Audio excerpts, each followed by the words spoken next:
What's going on, people? We are Tottenham TV back here for another preview stream for game week 3, Bournemouth against Tottenham at the Vitality. If you are new around here, please do scroll down and smash that like button. We've also got a brand new website as well, where we give you daily blog post updates as well as our merchandise, which is on sale.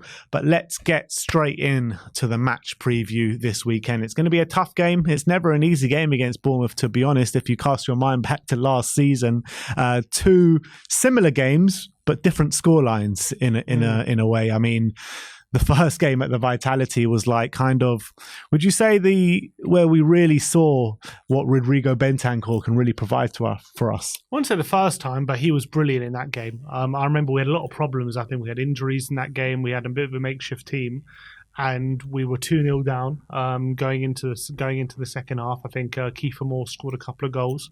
And it would look like it was going to be one of those days where Tottenham just were a bit Spursy, easy to play against, not really. And also it was like under Conte, we weren't really dominating the ball, we were struggling. But we had a really good comeback late in the game. I think it was mostly from set pieces where we were able to get back in the game. Sessegnon scored, and then Davis and Bentancur both scored from corners late in the game to snatch victory. But in the corresponding fixture of the Tottenham Hotspur Stadium, it was a bit more Tottenham were playing. I think it was under Stellini still at that time, but we were trying to play a bit more front foot football. I remember it was I think we probably even played better in that game than we did in the away game, but we ended up losing 3-2 to a last-minute goal from Utara. So two very entertaining games. I'm hoping in this game we're going to have a bit more control than we did in those two games. As much as it's weird, we're going to see a new Tottenham, but we're also going to be seeing a new Bournemouth this game as well, because they're under a new management in Iraola, who did a very good job out in Spain last season. Took us a team, I think it was Vallecano last season, from like relegation threat into like mid-table, playing some decent football. And I think they're going to try and do the same thing this season for Bournemouth. They lost their first two games of the season, albeit the results haven't gone their way. They drew 1-1 against West Ham and they lost 3-1 to Liverpool. But definitely, you can see what he's trying to implement in the first two games and the different approach play they're going for. And this is going to be a very difficult game. Obviously, they're going to be looking for their first win of the season, so they're going to be up for it. They're a physical team, and they're going to be, I think, much more of a threat when it comes to open play and, trying to play through us and trying to beat our press, and also pressing themselves. They weren't much of a pressing team last season. They're much more like sitting back and, soaking up pressure and then using their fast players on the counter-attack. But this season it's a different approach, and we saw that in the first 5-10 minutes against Liverpool at Anfield, how they took risk, they threw caution to the wind. And in the first 10 minutes, I know it didn't pay off overall, but they definitely were causing Liverpool a lot of trouble. Yeah, absolutely. And if you look at the form going into this game, like you say, they haven't won in their first two games of the season. A draw first time out against West Ham, a defeat against Liverpool in the game, and Liverpool did have 10 men for a lot of that game, to be honest, when Alexis McAllister got sent off. But if you delve deeper into those games, I mean, they had a higher XG than West Ham in the 1-1 draw, and they potentially should have taken more out of the game. And against Liverpool, they started life well, and they got on the front foot, got the opening goal, and they did have a 1.29 XG away at Anfield, which ain't too bad, to be honest. And I think Liverpool did take control in the end of that game. Not in the end, for the majority of the game, and really deserved the win. Spurs, on the other hand, in the two games going into this, we've dominated possession. We've looked the better team for over the 90-minute period in both of those games. A poor first. I mean, it's this similar thing to what we've seen last season, where we haven't performed as well in the first half as we have in the second half. And I just can't put my finger on is. Like, why has this happened to Spurs over the past couple of seasons now, under Conte, now the first two games under Ange Postecoglou? We just look so much better in the second half of games as we do in the first half. Yeah, I mean, I can't really give an explanation that's going to satisfy anyone, really, because I don't really know why that is.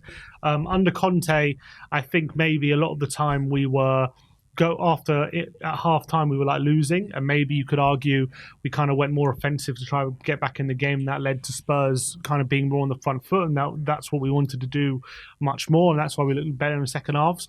First couple games of the season, I wouldn't say we've been terrible in the first halves, but definitely we haven't been as good against United. We weren't great at all. We weren't great, but we weren't horrific, I didn't think. I know United were a better team, but I think we found solutions, and come the end of the first half, we were already getting back in the game before the first half. I don't know. I think we only found solutions in like last maybe 5, maybe a bit more minutes. I'd say like the last 10 minutes of the half. But like for half an hour of that game, at least, we just couldn't get our own half. And I thought it was a bad showing, to be honest, that first half an hour. And then we did grow into the game. We did get better.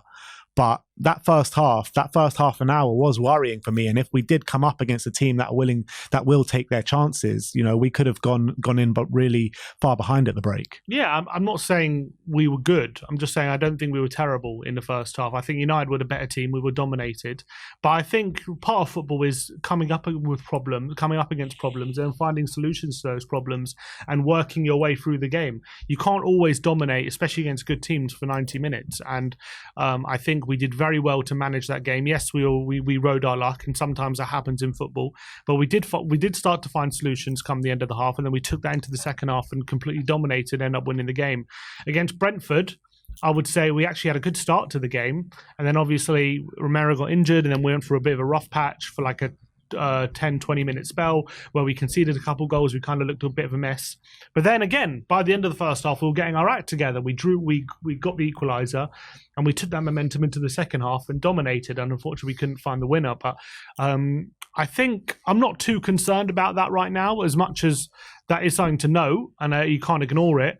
I think, look, Postecoglou is still very early on in his tenure, and hopefully he's going to manage that situation and try and find solutions. But it is something that we have to address for sure. Yeah, absolutely. And if you look at the head-to-head between the two clubs, we did touch on it earlier on in the preview, but the last two games, both 3-2, well, 3 actually of the last 4 games against them have been 3-2. Obviously, the first one coming in 2019, seeing as they've been relegated and come back up. But last season, I mean...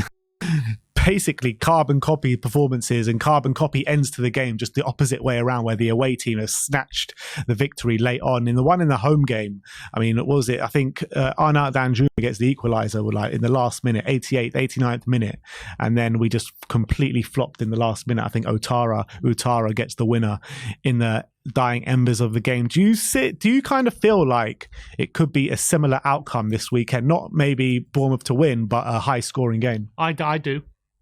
I think it could be a very open game, with both teams conceding chances and both teams throwing risk, especially with Bournemouth being at home and wanting that first win. I think they're going to come flying out the traps, very similar to how they did at Anfield. I think they're going to put a lot of energy into the opening period and try and catch us out and try and get some early goals.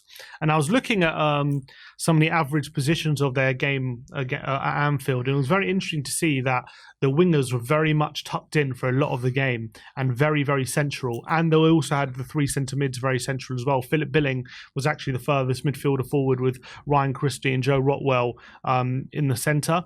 And that is going to be if you're trying to stop Spurs, especially with their inverted fullbacks, that's going to be quite a effective way of disrupting our build-up and trying to stop us progressing the ball upwards, and maybe even nicking the ball in dangerous areas and pouncing on our back four. So there's definitely something to watch out for. And I do envisage early on, if we're maybe not awake to this, what I would do if I was Ange, looking at that and thinking about how Bournemouth set up against Liverpool, I would try and make the wing fullbacks a bit more wider, like we did in the second half against Man United, and have them inverted just strictly, because I feel like that's what Bournemouth will be waiting for and counting on. And in fact, I felt like that's what Liverpool tried to do with Trent Alexander-Arnold coming inside and being an inverted fullback. And I think Bournemouth were ready for that, and that's why they kind of flooded the central areas, and it got them a lot of joy in the early on. And I think Liverpool adjusted to it and ended up taking control. And I think Ange has got to learn those lessons that Liverpool maybe learned during the game, and make sure that they find solutions early on so Bournemouth aren't disrupting our build-up as much as they did Liverpool at Anfield. But I do envisage that Bournemouth are going to be well up for this. They got quality as well. They got some very tricky players. I like Jadon Anthony on the left-hand side. Philip Billing's been a solid player for a number of years in the Premier League, I feel. And I think he's had a great season last season. He's had a good start to this season. Solanke's really developing into a proper Premier League striker now. I think he's really fulfilling his potential. I think he's strong, fast. So I think it's going to be very difficult to contain this Bournemouth side. But I'm just looking at our quality, and I'm looking at their back line. And I like Zabriani, and I think Max Aarons is decent, but I think we got more than enough to open up Bournemouth on a regular basis. Yeah, when you're looking at well, you touched them already, but the ones to watch that we have picked up are Solanke and Billing. And Billing's actually a player that really impressed me last season. He was coming up trumps for them in that second half of the season, time and time again. A big man, but definitely he knows where the goal is, and he's a lot quicker than maybe you'd expect him to be. Big Dom Solanke, I mean, I think he kind of took a while to bed into last season, ended up getting 6 goals, 7 assists. I think one of those goals actually come at the beginning of this season, but correct me if I'm wrong, he did score in the first game, a late goal against West Ham. But what kind of threats do you reckon these two provide, and how can we combat that? Yeah, so when it comes to Billing, I see him as like a more technical version of Marouane Fellaini, like tall, like broad shoulders, like really good at holding the ball up and getting the ball onto his chest. But then he's also got a really sweet left foot if you allow him the opportunity to shoot anywhere around the area. He's got a really good, sweet strike on him. He scores a number of goals. He's got good, decent finishing ability. So I think you just got to kind of either make sure he's not getting those opportunities to shoot in and around the penalty area, or stop those supplies. I think a lot of the time they like to go long to him, either to head it on or to take it down on his chest, and that's something that we have to be wary of. And I think Romero or Basuma, one of the two, have got to share that responsibility of making sure that Philip Billing's not getting as much joy as maybe he has done in previous weeks. Solanke is a difficult one because he's a very physical striker, so it's very hard to bully him. He's fairly quick.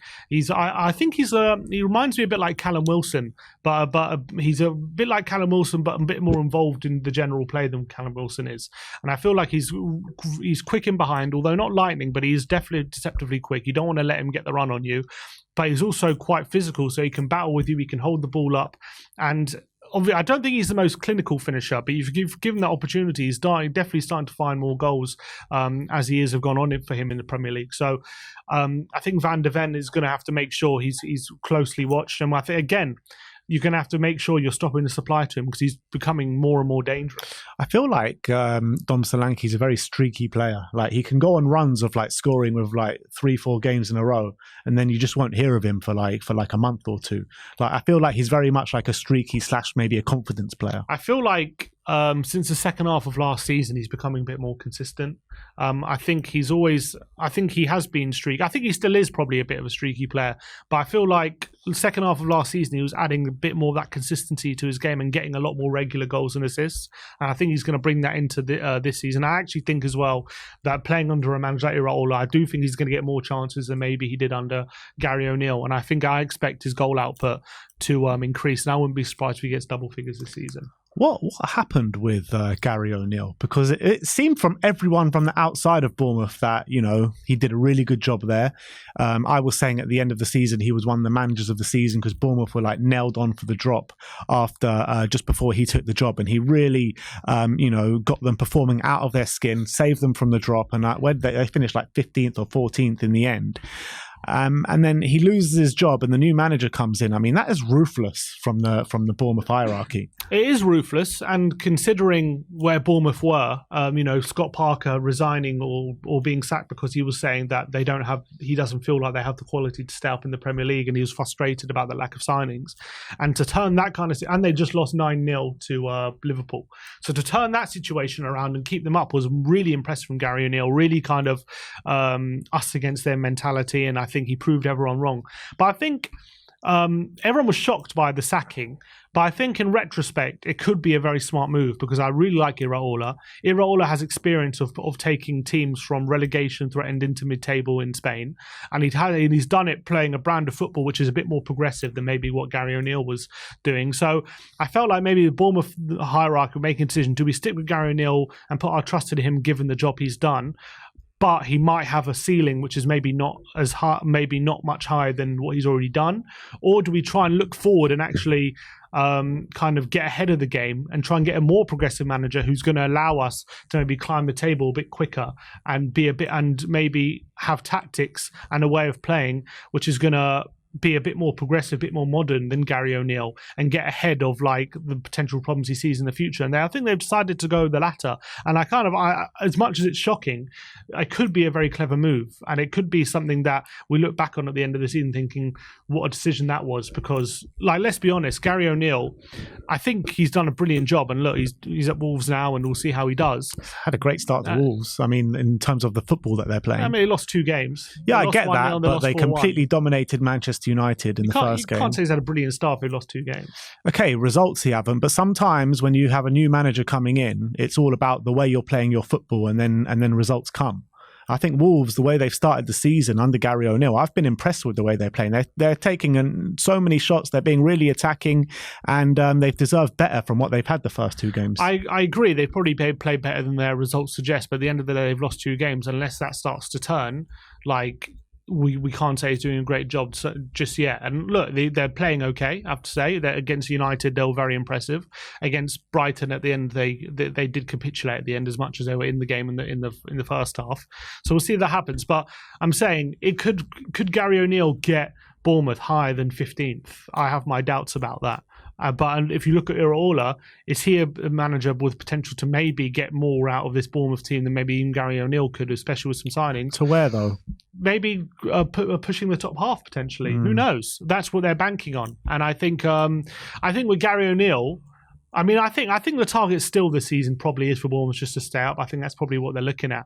But I reckon they see in it all a manager with potential to progress and not just kind of have them tread water. Whereas Gary O'Neill, I still feel like that they're probably feeling like his aim would just be get in and around, 15th again, and that would be a good job.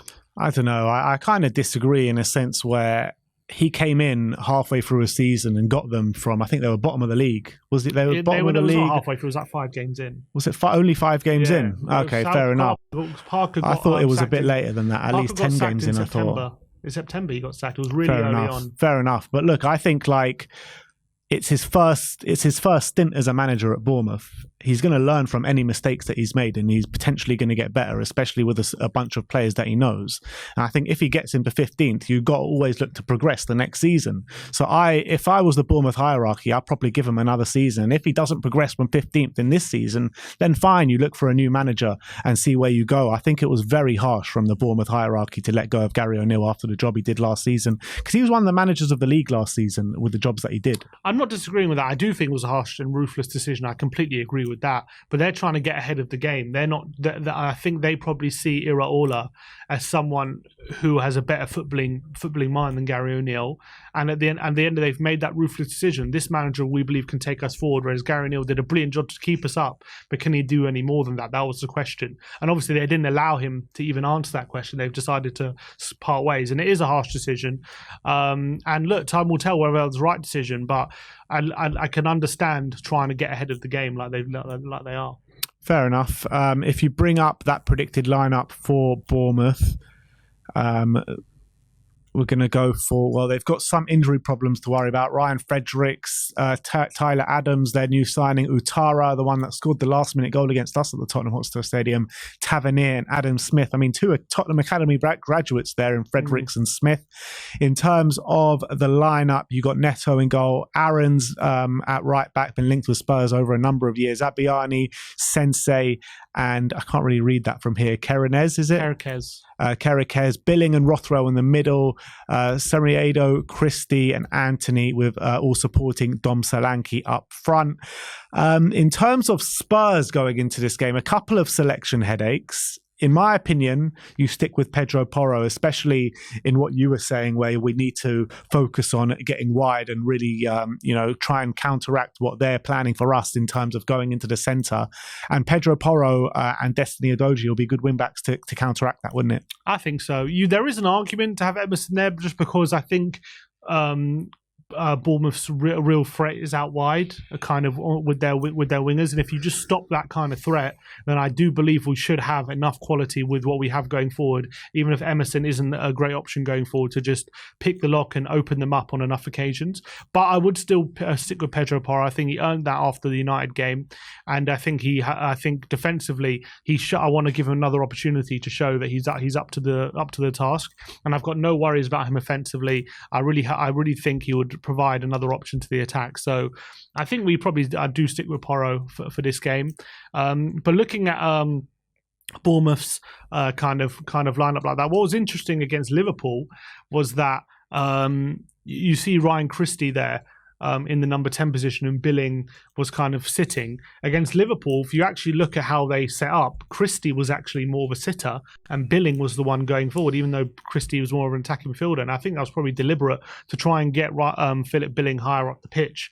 So I thought that was kind of interesting development from Bournemouth, and whether they do the same remains to be seen. But I look at that midfield three and I just think Basuma's going to have a field day. I really do. I think he's going to have absolutely no worries about trying to get a burst through if they try and press him.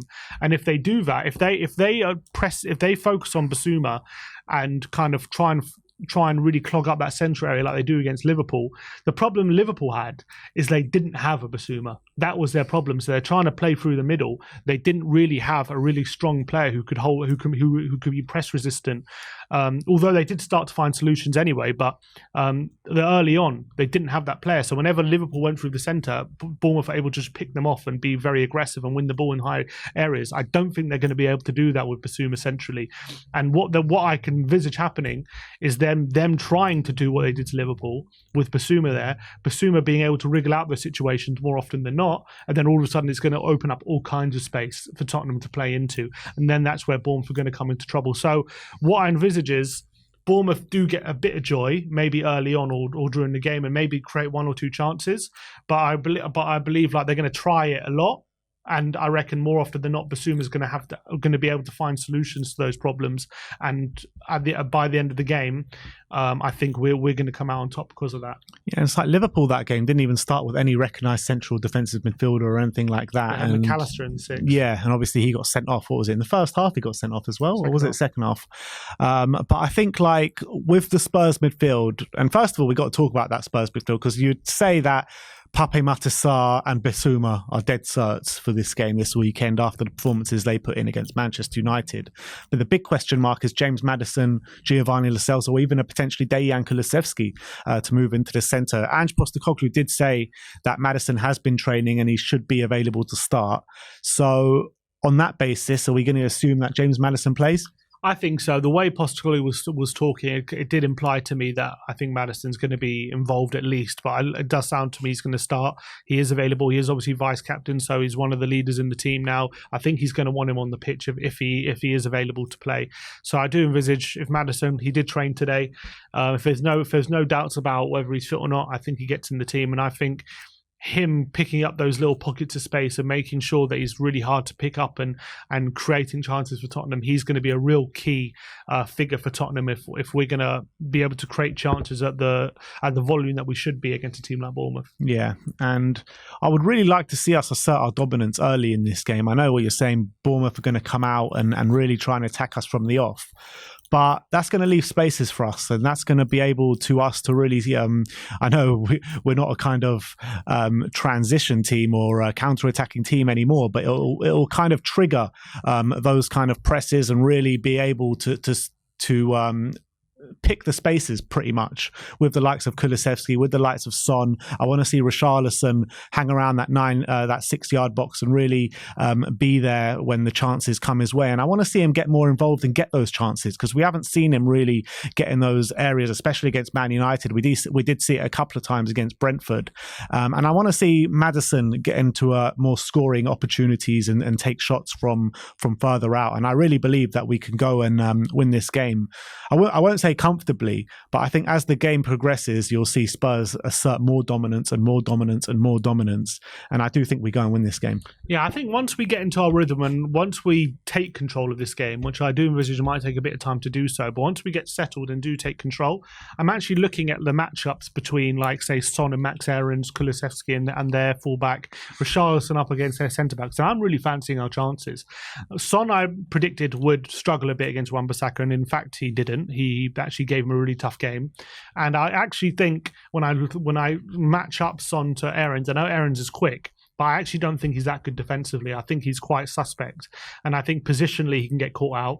And I actually am backing Son in one-on-one situations to get a lot of joy out of Max Aarons, in my opinion. So I think that's definitely one matchup we can get the best of.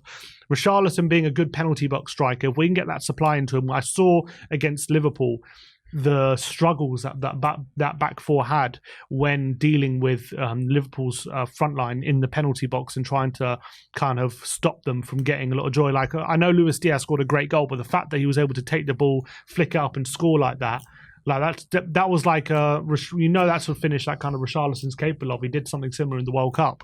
So I definitely think Richarlison is going to be able to get some joy out of them as well. And I look at the central midfield, I do expect them to maybe clog it up a bit, but I think Maddison is going to be looking at their central midfielders in Rothwell, Billing and Christie, and think I can definitely be getting some joy here. And I think if I can flirt in between the lines and pick up some really awkward positions and make Bournemouth think about where I am, I really believe he can also. Like, I don't see Rothwell being able to completely shut out Maddison. I think he's going to get some joy as well if he's there. So I think I'm looking at the matchups in this game. Potentially one matchup I might be a bit concerned about is maybe Jadon Anthony against Porro, because I think Anthony is a very good dribbling winger, and he's on the left-hand side. He's actually had pretty good time of it with Bournemouth. That's where their main threats are. But I think Solanke as well. He's a physical striker, but I'm looking at these matchups once we take control, and I do think Tottenham should have enough in this game to make their quality count. Yeah, I mean, Max Aarons, I'm not sure if he's that bad. I'm looking at the stats against Liverpool, and they seem to be all right, to be honest. Like two out of 3 aerial duels won, 7 ground duels won on the day, 2 tackles, 0 interceptions, 2 block shots, 4 clearances. On the basis, I know they lost 4-1. But their 2 fullbacks seem to have really strong defensive stats, to be honest. Yeah, because they had to do a lot of defending. Yeah, so they're going to have to do a lot of defending against us. I just hope that defensive stats is not about volume. Yeah, all the time. It's true. But I would say that that Sonny needs to be kind of at his best this weekend, and I want to see him consistently just go in and attack Aarons. I want to see Kulusevski as well be a lot more involved in the game and really bring out that end product that we know he has. I know he got an assist against Manchester United, but for me, I think Kulusevski hasn't really been at his best over the first 2 games, as well as probably the whole front three. I know Sonny as well had a much better game against Man United than he did against Brentford, but I don't think all 3 of them would hand on heart say they've been at their best so far. So I think, like, when you're looking at the rest of our players, like the midfield, the defence, the fullbacks, they've all been like performing at probably a higher level than the front 3 have had. So I would like to really see the front 3 start to dominate this game. I think a lot of it is going to go down to mentality going into the game as well. If we go into this game a bit sluggish, thinking that we're going to win the game easily, thinking Bournemouth are a small team, I think we're going to be in for a tough ride, because I do expect a lot of a high energy performance from Bournemouth, especially at home, especially under the new manager. I do think they're going to try and put us under the cosh and be really aggressive. So I think if we can match that energy, and like we did in the second half against Man United, be confident, be aggressive as well, not allow them to bully us, not allow them to hound us, and not panic when they're pressing us and we're trying to play out from the back and they're pressing really high and they're flooding the central areas, and we need to be kind of really clever and smart about how we build up from the back. If we can kind of not get overawed by that early on and keep calm and keep composed in those situations and match their energy, then I think we should be okay. But I think, look, we've seen how many times down the years that a Tottenham side who obviously go into an away game like this where you expect to win, and then they come out and they come out with that kind of aura like they're expecting a win instead of actually earning that win. And if we do that in this game, then I think that could spell trouble. But I think if we can match the energy like we have been doing under Postecoglou, then I think we should be okay. All right, what's the score prediction? 2-1. I think I expect a tough game. I expect us to have to really battle for these 3 points. But I think the quality should shine through, and I think we will end up winning the game. I said 2-1 in Predict the Prem earlier this week, which is live on The Ball if you want to go check it out.